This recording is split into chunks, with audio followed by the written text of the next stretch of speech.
What's going on, everybody? Welcome back to another episode of SEMA Prep. We are here today in Golden, Colorado at GearTech Customs. Now, if you guys have never heard about them, they're an awesome company, local to Colorado, obviously, but they make some custom fender liners so that people that do fiberglass or fender trims to fit 35s, 37s, and so on their Tacomas and 4Runners aren't losing that protection aspect of the fender liners being ripped off from OEM, right? One thing about these trucks, and same with the 4Runners, is once you pull those fender liners off, that intake box on the passenger side is fully exposed to having water come in. Now, you can cap and seal that inlet and put a cold air intake in, but then you're really limiting the performance of your engine because it's not able to suck in as much air to get the performance that the engine actually can get. And you know, stock, they're not that great, they're slugs. But Cody, the owner of GearTech Customs, is gonna kind of show us what he does, talk about what he does, and then we'll look at this material over here, which is, it's gnarly. I think it's gonna do a really good job, but it's basically gonna protect the build, protect the engine, the supercharger, and all that stuff from sucking in water. But we'll have him kind of show us.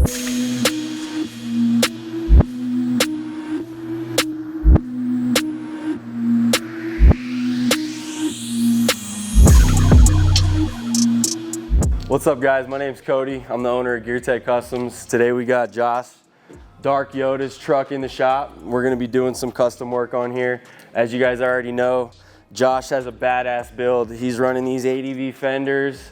So he's running the fiberglass in there. As he had already mentioned, once you start modifying these beasts to this level, you lose a lot of that OEM protection. So what we do is we build a lot of aftermarket gear that's going to mesh and mend nicely with a lot of the aftermarket options that are out there. Once you start going with the fiberglass, you open up and expose all of this stuff. As you know, on the passenger side, you've got the air intake over there. So obviously a crucial area there that you want to keep somewhat protected so that you don't run into a bigger issue down the road.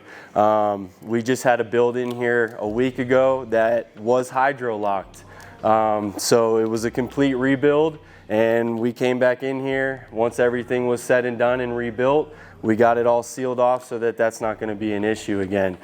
Same deal on this side. Now you've got the passenger side exposed, so you've got the air intake that's accessible to the elements, and that's not what you want. You want to keep that thing sealed off nicely and protect that air intake so that you don't have to worry about any water intrusion and getting in and messing up some important stuff. So another thing about fiberglass with these liners that is a real pro to run in these, specifically with your glass, is that the fiberglass is vulnerable to a degree when you're pre-running, you're off-road, you're pushing gravel, whatever the case may be. Those tires are slinging and kicking all kinds of stuff up inside of that wheel well. Well, you know, it takes just one ding at the right speed to just dimple the glass and, you know, really kind of affect the aesthetic side of the glass for those who are running them for those reasons. Nonetheless, it protects the fiberglass through and through as well as the air intake. So not only is it aesthetically going to you know, change the game of your build, but it's also going to provide a lot of functionality that you're missing if you're not running these with your fiberglass. Step one, when you're getting ready to start prepping for getting these Fend-X liners inside this fiberglass. Now, more specifically for Josh's build, we got a lot of stuff going on. As you know, these Tacomas are gonna come in all different shapes and sizes. Now, with Josh's, we've got some prep work that we're getting ready to do that's going to be fitting some 37s in here. So what we'll be doing on Josh's that may not go exactly with other builds, but will be similar to a degree, is going ahead and getting some oversized tire fitment running in here where we can get this liner up above where Josh is somewhat making contact with the fender in certain situations. So if we can go ahead and get this lip trimmed out and just give him a little bit more clearance and stuffing room, for when he's out on the trail doing his thing, then overall it's going to perform better. Yeah. All right, so also what we're going to be doing here to get this wheelhouse opened up so that there's no interference is trimming back a lot of this metal in here. So a lot of you are familiar with folding the pinch welds and tubbing the back area to allow for more clearance. Depending on the type of upper control arm that you're running, it's going to push that tire more forward or backward, which is going to change based on a per build case. On some builds that get to this extent here, what we like to do is go ahead and chop a lot of this metal out of here that's just excessive. We don't need it. Now we're going to be mindful of the pinch welds and the spot welds that are running along in here so that we don't compromise any of the structural integrity. However, what we want to do is go ahead and just get this opened up so that whether he's in a full lock position, fully compressed, whatever is thrown at him on the trail, he's going to be able to just plow through. You guys just saw was Cody drawing the line of where he's going to cut. So he was talking about how if I was at full lock on a trail, this might get in the way. So if you follow this line that he drew, this is where he's going to cut and keep all the pinch welds and everything to keep the structural integrity like he was saying, but give me a lot more room for those 37s to move around and have room not only in the back with the tub, but also up front with cutting all this out.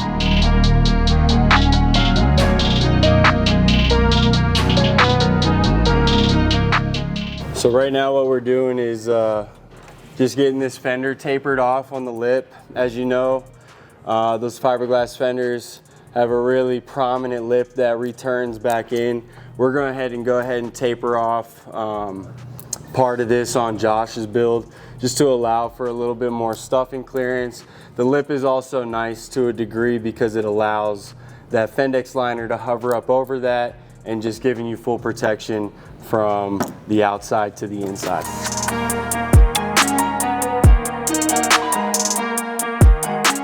All right, so now that we got the fender trim and the prep work done, we're gonna go ahead and get started on our Fend-X liner. If you've ordered this item offline, you're gonna go ahead and get this item in a box in this shipping sleeve, and it's gonna be coiled up. First step that you're going to want to do is remove the Fend-X liner from the shipping sleeve. You're going to want to put a couple dead weights on the corners just to help force the liner open in the meantime. That's going to help expedite the process of flattening out the liner. The goal here is to go ahead and get the liner completely flattened out from the shipping sleeve. So once our liner is entirely flattened out, the liner will be able to absorb the infrared heat and become a lot more pliable. It'll bake the entire liner at once. The goal here is to go ahead and get it totally flattened so that we can make our bends in the liner to get it to form for our fender. All right, so now that your Fend-X liner has been baking out in the sun, your liner should look pretty flat. What we want to do is go ahead and check the temperature of this liner. We want to get it to about 120 to 160 degrees. It doesn't matter what the ambient temperature is, as long as the liner is in the sun, it will heat up to this temperature. So now that we've checked our temperature on the liner and we know that it's ready to go, we want to go ahead and get our bends started in this liner. So if you have a trim fender or a fiberglass fender, your liner will look similar to this. There are going to be some variations that are just for Josh's build on the TheDarkYota. However, there are tabs that are integrated that are similar to different configurations. So for this one here specifically, what we're going to do is go ahead and try and get this liner started on a bend between our bottom tab here. So best way to do this now that our liner is folded is just go ahead and sit this on a flat surface, okay, and fold this liner in. You're going to want to fold this liner in like a taco because this material is extremely pliable. Okay, it's going to want to rebound on you based on the temperature of the liner, a couple different variations. With that, once you get the liner bent, you'll see here, it should be about a 90-degree bend. It doesn't need to be a perfect 90 degrees. The liner is going to want to rebound a little bit, that's fine. As long as it's somewhat 90, you're good to go.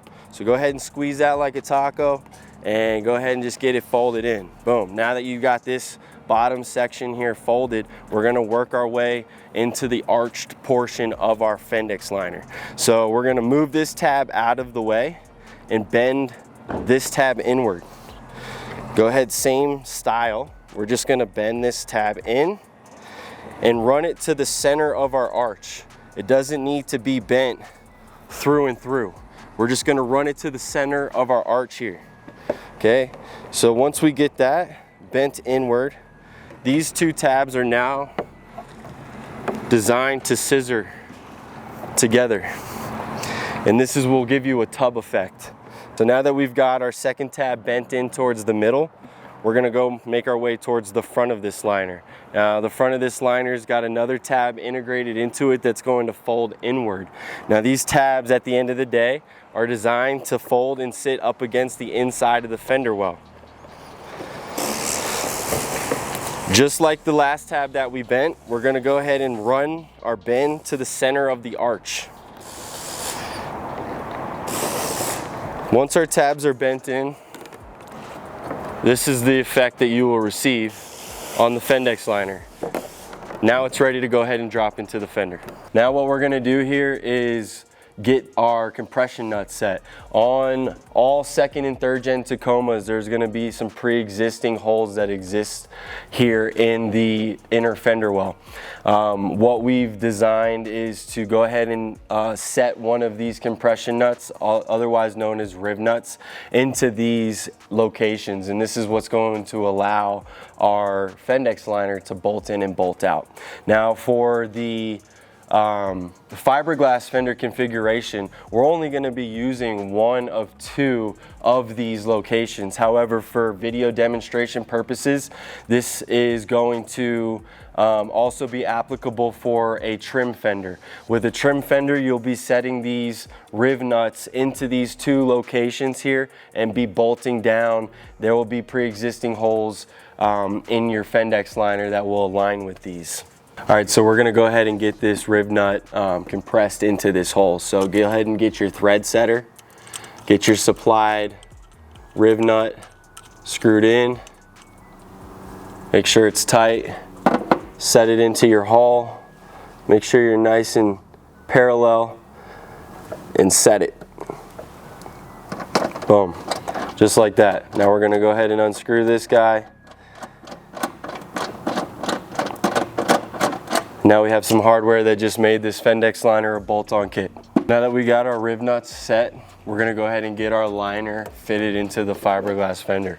So over there in the sun, we went ahead and got our Fend-X liner heated up. What we're gonna do here is just reinforce these bends real quick. Make sure that these bends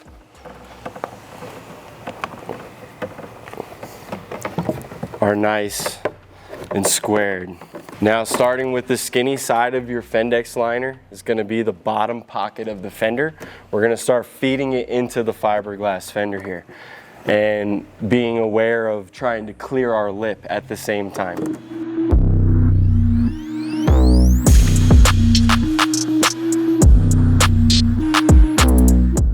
Now that we have these two tabs locked up against the inside of the inner fender well, you'll see that we've cleared our lip and we have the front part of the Fend-X liner still hanging out. Now we have a tab that's integrated into the liner that we've mentioned beforehand.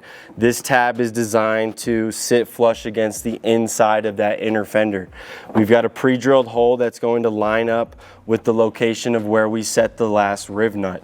What we're going to want to do here is, while the front is still draped out, we're going to set our tab towards the front and get it lined up with our riv nut. So now that we got that hole lined up, we're gonna go ahead and take our supplied bolt and we're gonna start to hand thread it into our riv nut. We got that hole lined up, we've got our bolt hand threaded. We're gonna go ahead and grab our impact with a couple extension bits, 10mm socket, and start to cinch her down. We don't need to lock it down tight all the way, just till you get to one click. Okay, now that our bolt is fastened in here, we can go ahead and work our Fend-X liner past the lip. Now that we're past the lip, we'll set our notches.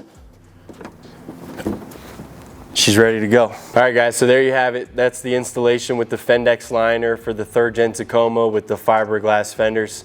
As you can see, pretty straightforward installation. It's a drop-in fit. You're gonna wanna go ahead and heat it, form it, and bolt it in. Bolt-on kit. Josh, I had a great time building this thing with you, man. Dude, it was a blast learning how all this stuff works. I thought it was gonna be some insane process and hours and hours and hours of labor and work, but you guys saw it firsthand. Heat it up, start bending it, line it up inside your fender, and then 2 bolts. We only had to do 1 because we still have the lip on the fiberglass, but it's super, super simple. You guys are in Golden, Colorado, right? That's correct. You guys ship worldwide? We do. There you guys have it. If you're not in Colorado, no worries. You saw how easy the install is. But with that, super excited to have your products on the truck. Thank you for sponsoring it and getting it ready for SEMA. Now I don't have to worry about hydro-locking my new supercharged engine. It's safe. Hope you guys liked the video. Make sure to check these guys out. GearTech Customs in Golden, Colorado. Until next time, peace. Peace.